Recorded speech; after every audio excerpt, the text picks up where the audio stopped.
कहानी का शीर्षक है दादी का त्याग। आज रेशमी जी की खुशी का पारावार नहीं है। आज अनिकेत जी की कोठी किसी दुल्हन की तरह सजी हुई है। रेशमी जी के पोते रोहन की शादी जो है वो एक मल्टीनेशनल कंपनी में बतौर इंजीनियर काम करता है। शादी के अगले दिन रोहन अपनी नई नवेली दुल्हन के साथ घर में प्रवेश करता है। रोहन की दादी रेशमी जी के पैर तो खुशी से ज़मीन पर ही नहीं पड़ रहे हैं। नई दुल्हन और रोहन की आरती उतारकर दादी ने उन दोनों को कुछ रस्मों रिवाजों के बाद उनको उनके कमरे में आराम करने को भेज दिया। घर मेहमानों से खचाखच भरा हुआ था, लेकिन रेशमी जी को कुछ भी अच्छा नहीं लग रहा था। उनको रोहन की माँ और उसकी दोनों बहनों की बहुत याद आ रही थी। वो सोच रही थी आज अगर वो लोग भी जिंदा होती तो कितना खुश होती। रोहन की मम्मी और उसकी दोनों बहनों की कार दुर्घटना में मौत हो गई थी। रोहन भी कार में ही था। कार जब क्षतिग्रस्त हुई तब उसका दरवाज़ा किसी तरह खुल गया और रोहन छिटक कर दूर गिरा।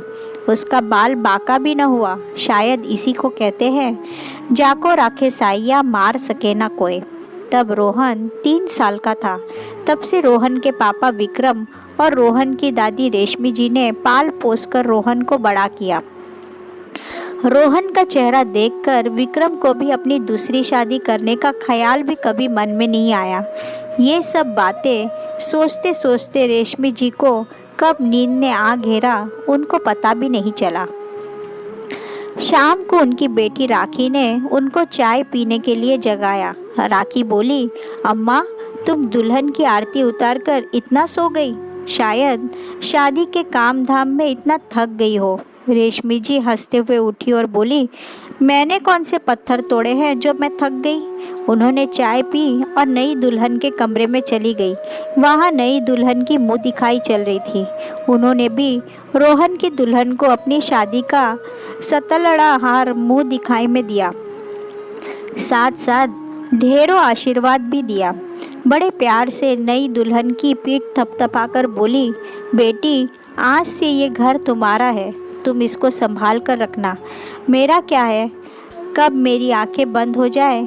वहाँ बेटी मौजूद सब औरतें कहने लगी, अम्मा अभी तुमको नई दुल्हन को बहुत कुछ समझाना है, सिखाना है, तुम कहाँ जाने की बात कर रही हो। रेशमी जी ने किसी को कुछ नहीं कहा और कमरे से बाहर निकल गई। रात में भी उन्होंने खाना तो कुछ नहीं खाया, बस दूध पीकर सो गई।